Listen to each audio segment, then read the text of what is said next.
teman-teman, terima kasih atas kesempatannya. Perkenalkan, nama saya Rosmilan Angelin Lucy. Di sini saya bersama teman kelompok akan menjelaskan berkaitan dengan pemeriksaan atas perkiraan laba rugi. Dalam penjelasan kami ada 3 bagian yang akan kami jelaskan, yaitu yang pertama, sifat dan contoh dari perkiraan laba rugi, yang kedua adalah tujuan pemeriksaan atas perkiraan laba rugi, dan yang ketiga adalah audit prosedur yang disarankan dalam pemeriksaan atas perkiraan laba rugi. Jadi yang pertama adalah sifat dan contoh. Di sini perkiraan laba rugi terdiri atas 5, yaitu yang pertama adalah pendapatan, yang kedua adalah harga pokok penjualan atau HPP, yang ketiga adalah beban operasi, keempat adalah beban di luar operasi, dan yang kelima adalah pos luar biasa.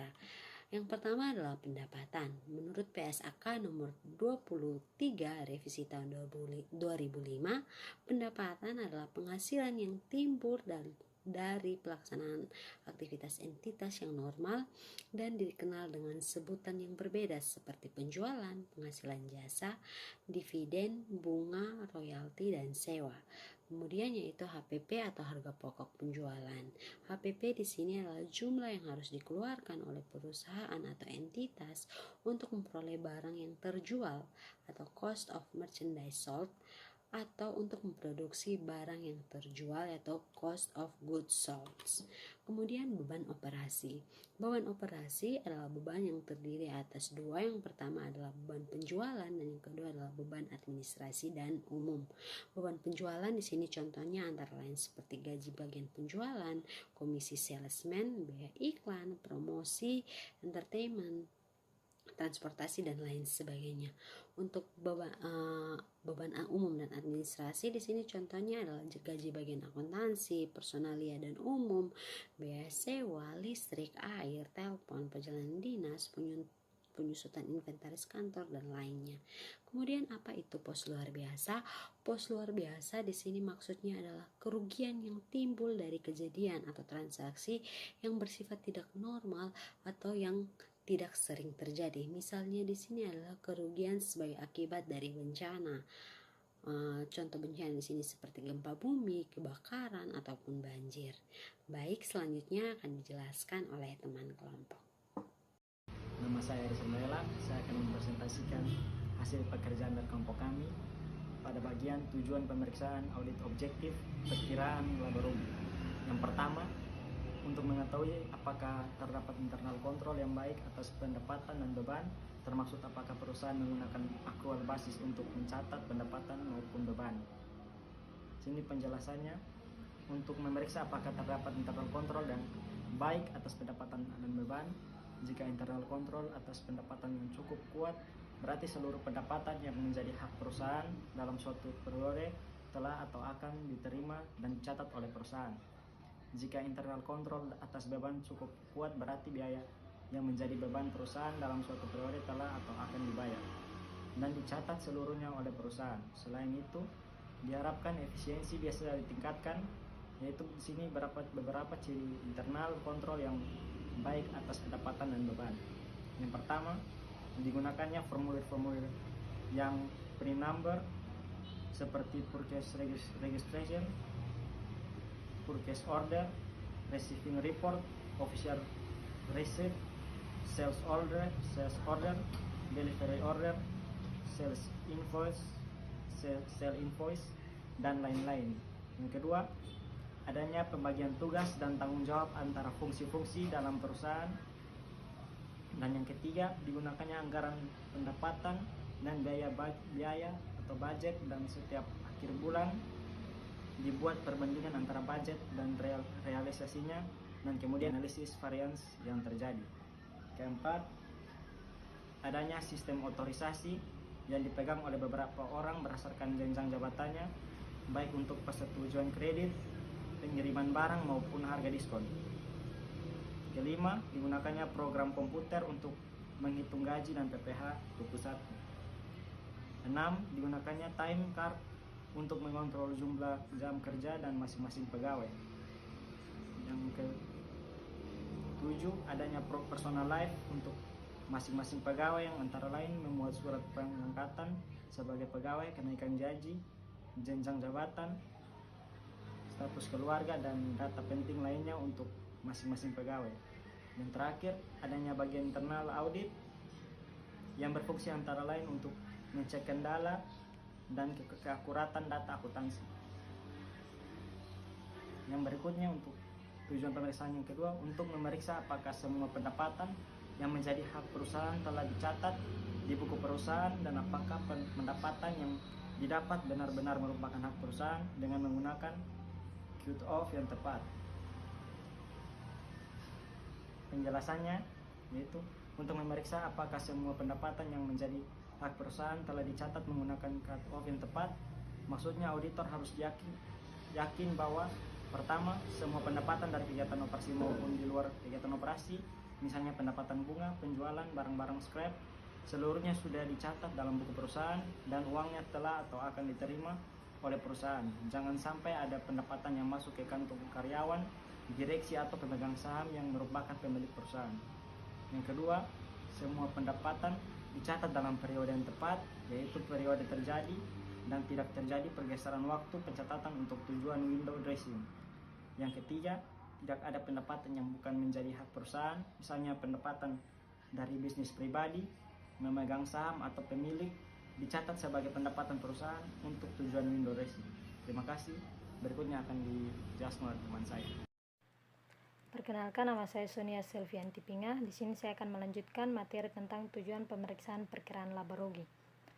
Tujuan pemeriksaan perkiraan laba rugi yang ketiga yaitu untuk memeriksa apakah semua beban yang menjadi biaya telah dicatat di buku perusahaan dan apakah semua biaya yang dicatat betul-betul merupakan beban perusahaan dengan menggunakan cut off yang tepat. Maksudnya di sini adalah auditor harus yakin bahwa yang pertama, semua biaya dari kegiatan operasi maupun di luar kegiatan operasi, misalnya biaya bunga dan kerugian penarikan aset tetap, seluruhnya sudah dicatat dalam buku perusahaan, baik yang uangnya sudah dibayarkan maupun baru akan dibayarkan dalam periode berikutnya. Yang kedua, semua biaya dicatat dalam periode yang tepat, yaitu periode terjadinya, dan tidak ada terjadinya pergeseran waktu pencatatan untuk tujuan window dressing. Yang ketiga, tidak ada biaya yang bukan menjadi beban perusahaan. Misalnya biaya pribadi pemegang saham atau pemilik, semuanya itu dicatat sebagai biaya perusahaan. Tujuan pemeriksaan yang keempat yaitu untuk memeriksa apakah terdapat fluktuasi yang besar dalam perkiraan pendapatan dan beban jika dibandingkan dengan tahun sebelumnya maupun dibandingkan bulan per bulan atau juga dibandingkan dengan anggaran pendapatan dan beban. Jika terlihat ada fluktuasi yang besar, auditor harus memeriksa alasan dari kenaikan atau penurunan yang besar tersebut. Apakah masuk akal atau tidak? Ada kemungkinan klien melakukan kesalahan pencatatan, misalnya seharusnya masuk ke biaya penjualan tetapi dicatat sebagai biaya umum dan administrasi. Kemungkinan lain ada pergeseran waktu pencatatan, misalnya penjualan tahun 2016 dicatat sebagai penjualan tahun 2015.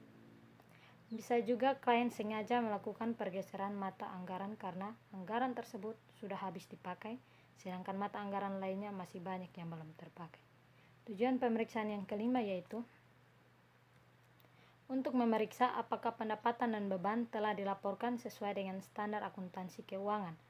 Dalam catatan atas laporan keuangan harus dijelaskan beberapa kebijakan akuntansi yang penting. Misalnya yang pertama, apakah perusahaan menggunakan metode akrual dalam pencatatan beban? Dan yang kedua yaitu bagaimana metode pengakuan pendapatan yang digunakan. Yang ketiga, pemeliharaan, reparasi, perbaikan, reprise, dan penyempurnaan penambahan. Dan yang keempat yaitu laba rugi penjualan aset tetap. Terima kasih kesempatan beri kepada saya. Perkenalkan, nama saya Salman Faik. Saya akan menjelaskan mengenai audit prosedur yang direncanakan. Nah, untuk pemeriksaan laba rugi ada beberapa prosedur yang disarankan untuk audit tersebut. Yang pertama itu pelajari evaluasi internal control atas pendapatan dan biaya. Nah, metode yang digunakan untuk internal control tersebut ada 3.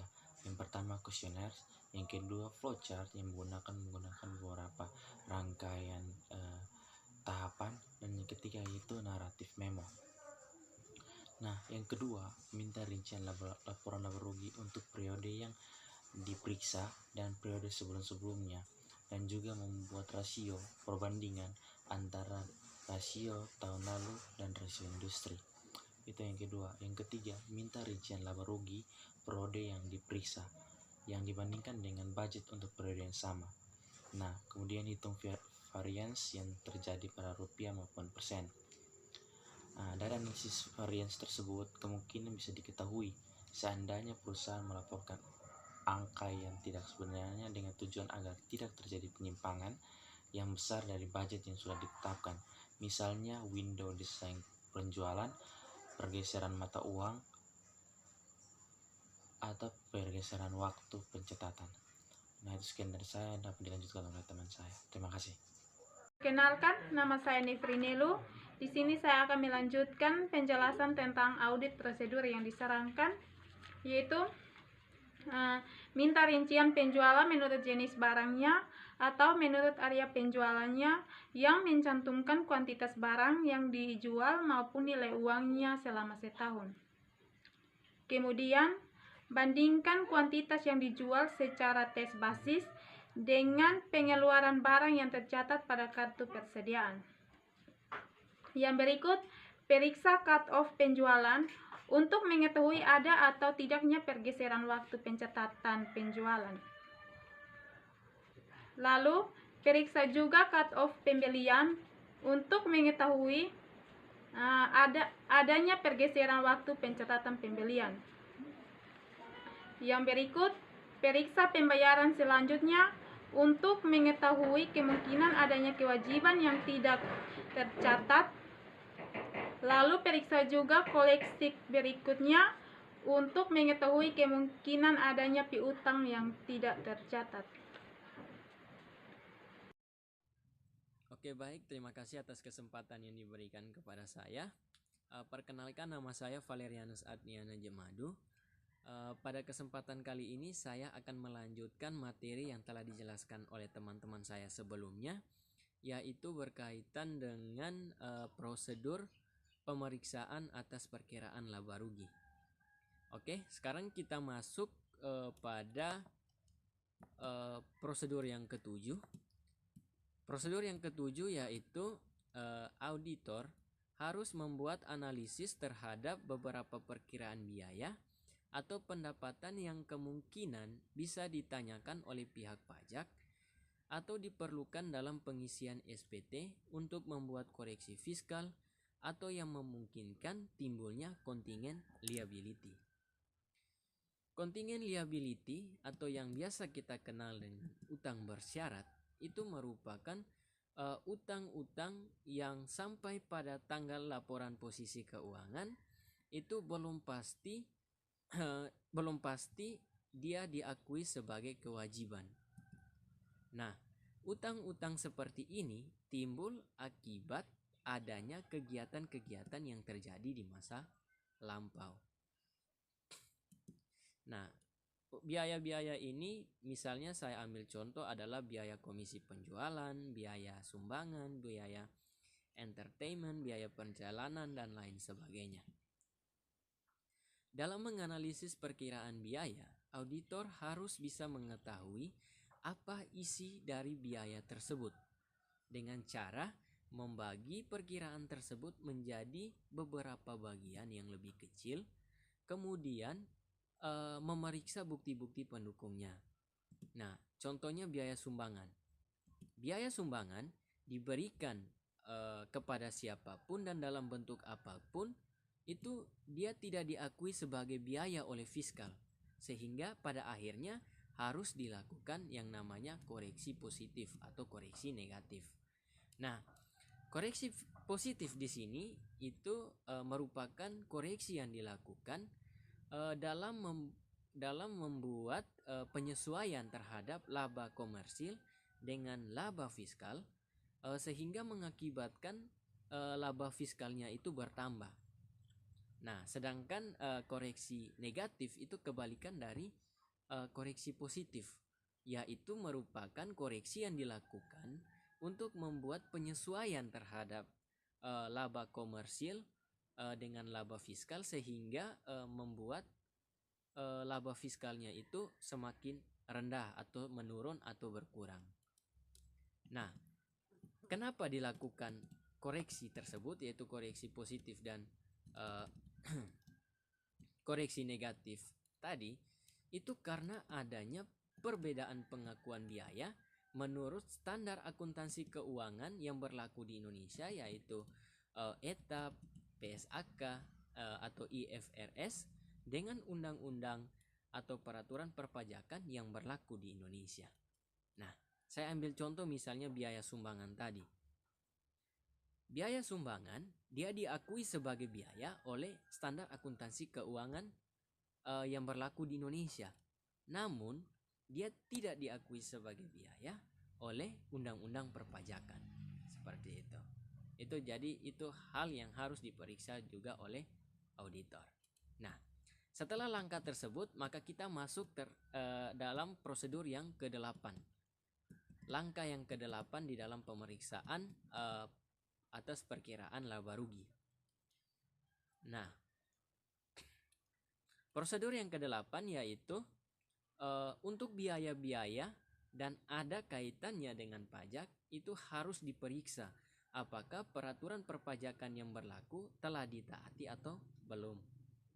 Nah, peraturan yang dimaksudkan di sini adalah undang-undang perpajakan atau peraturan perpajakan yang ditetapkan pemerintah dan berlaku di negara ini. Seperti tadi yang dalam melakukan koreksi positif, koreksi negatif, kemudian syarat dalam penyusunan SPT itu dia harus sesuai dengan peraturan perpajakan yang berlaku di Indonesia seperti itu, dan itu harus diperiksa oleh auditor. Nah, kemudian setelah diperiksa hal tersebut, maka kita masuk di dalam prosedur yang ke-9.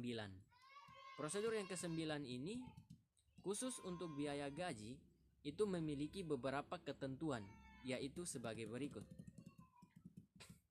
Ketentuan yang pertama, auditor harus memeriksa daftar gaji untuk 1 atau beberapa bulan.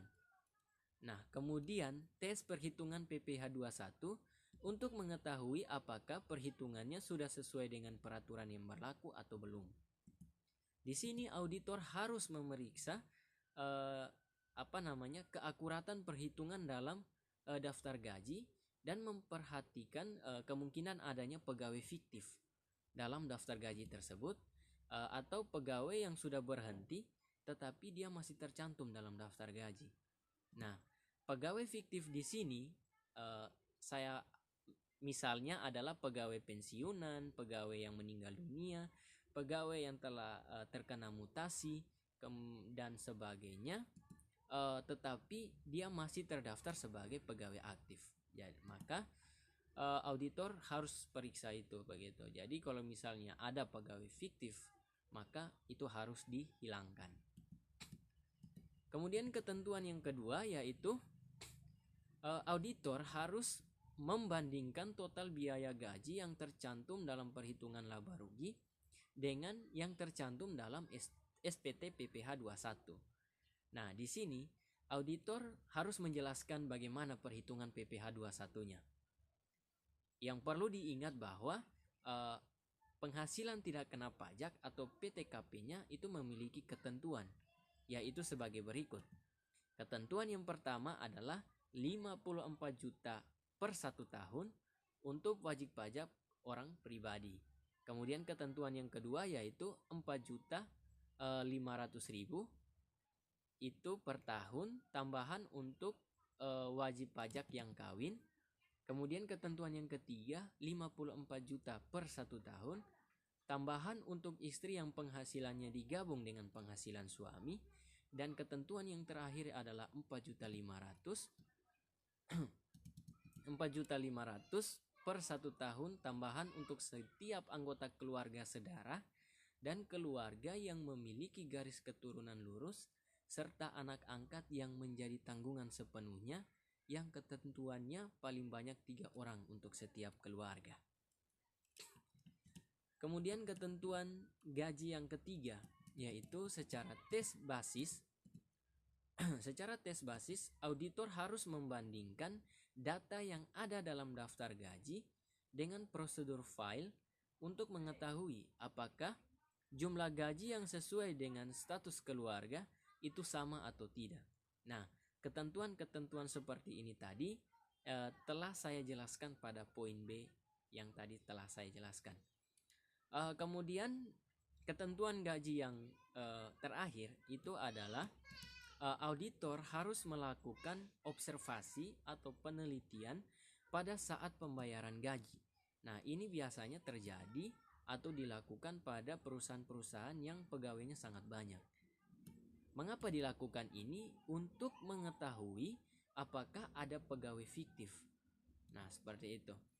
Nah, seperti saya jelaskan di atas tadi bahwa pegawai fiktif di sini yaitu misalnya pegawai pensiunan, pegawai yang telah meninggal dunia, kemudian pegawai yang telah terkena mutasi dan sebagainya, itu yang masih terdaftar sebagai pegawai aktif. Mengapa dilakukan ini? Hal ini dilakukan agar pegawai-pegawai fiktif tersebut harus dihilangkan dalam daftar gaji tersebut. Seperti itu. Nah, kemudian kita masuk di prosedur yang terakhir. Prosedur yang terakhir di sini yaitu auditor harus memeriksa apakah penyajian pos-pos laba rugi itu sudah sesuai dengan standar akuntansi keuangan yang berlaku di Indonesia, yaitu ETA, PSAK atau IFRS.